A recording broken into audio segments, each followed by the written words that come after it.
Because for Zimbabwe, the year ends much as it began. Its people suffering ever more hardship and misery.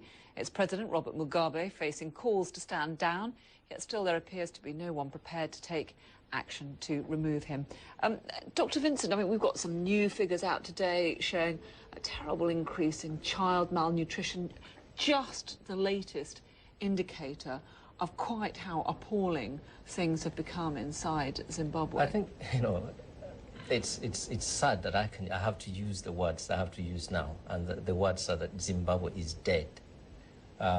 Really, people are living a life that even under Idi Amin in Uganda, during the days where the economy collapsed in Uganda, people of Zimbabwe are just living worse and worse than that.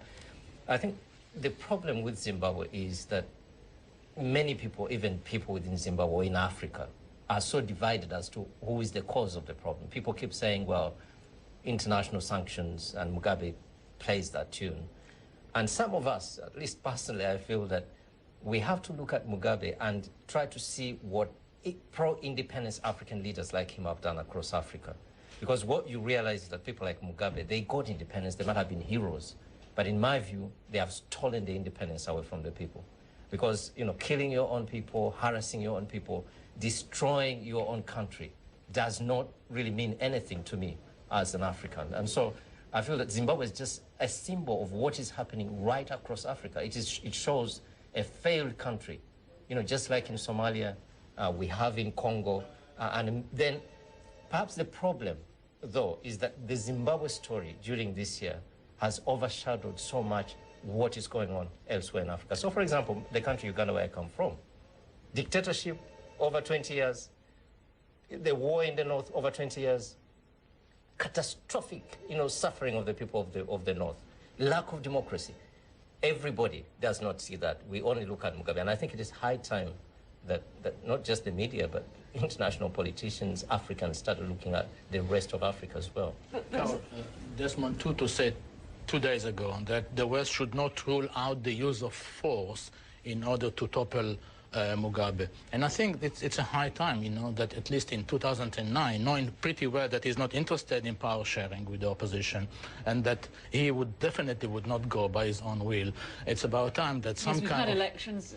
That's right, 2 elections. That's right, yeah. That there might be some form of democracy. And he said Zimbabwe is me and I'm a Zimbabwean and I would never go away. And certainly countries like Russia and China would not be cooperative in any effort to oust him. But it could be that with the help of some neighboring countries under a new leadership in South Africa, the possibility might be possible. Of course, the failure of South Africa to do anything about it counts a lot, in what has happened in Zimbabwe. And I personally feel very pessimistic about what the world can do, what African Union can do, and others. And I feel it's now up to the people of Zimbabwe to say, well, look, enough is enough. If it means hundreds of them dying on the streets of Harare, or at least starting to organize, I don't know, whether an uprising or whatever. It may take long, but that is the way they will have to change that country. It does sometimes seem as if the leaders of other African countries have decided that they'll just wait it out, that, Mugabe is, he's 84. He's got prostate cancer. He's actually looking thinner these days, and one thinks that perhaps the disease is still... So, but it's not a policy to say, well, he's 84, he'll be dead in a few years, because the fear would be the evaporation of the state. I mean, it's evaporating already. I mean, Vince said it's a dead country. That in waiting out a year, 18 months, or whenever nature takes its course with Mugabe, that there will be a society left to knit back together, and by whom? No, but we shouldn't talk too much about it, because look at Liberia. Everybody said if President Taylor, the ex-president, goes away, then the country is going to go into fire again, the war is going to reignite.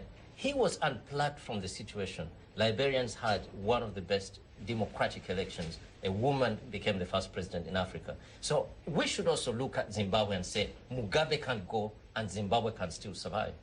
John, Saul mentioned there this call from even something like Archbishop Desmond Tutu saying force should be used. But as we've been hearing here, the problem seems to be a lack of anybody to want to take that political lead.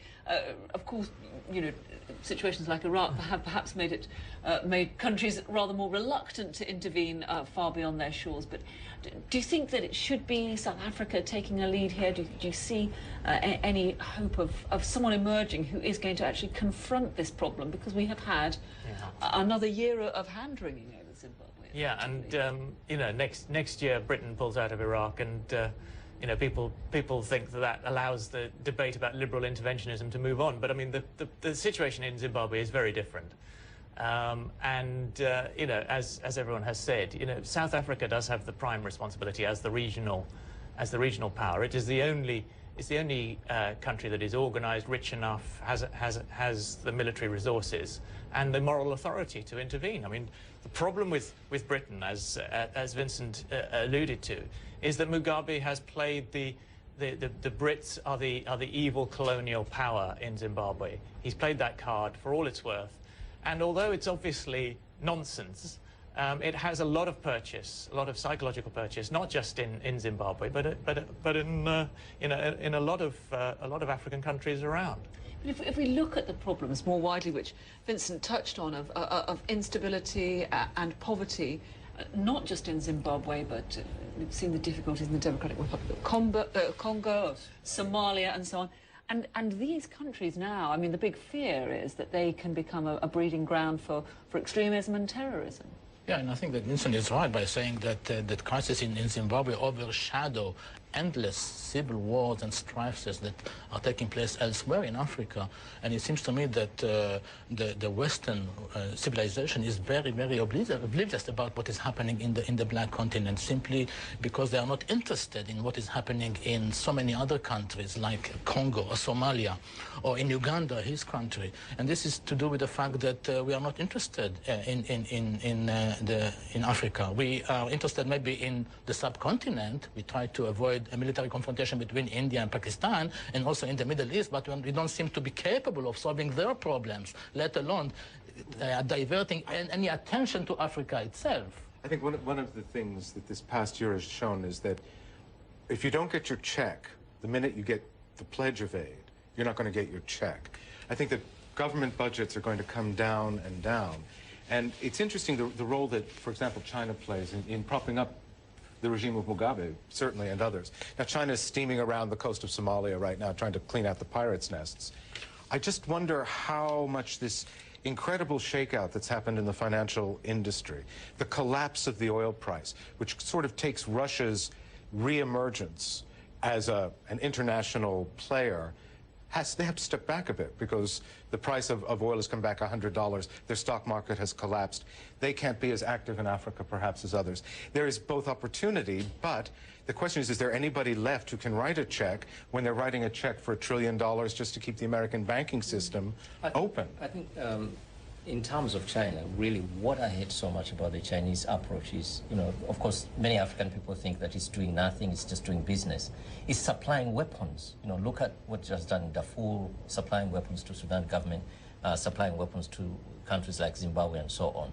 But, you know, for me, Africa's problem is less to do with whether you do nothing or whatever. It is doing the wrong things, but also not understanding the problem. Look at the Rwanda-Congo problem. What is happening in Congo? It seems not the BBC, not the other media seem to be reflecting the reality of it.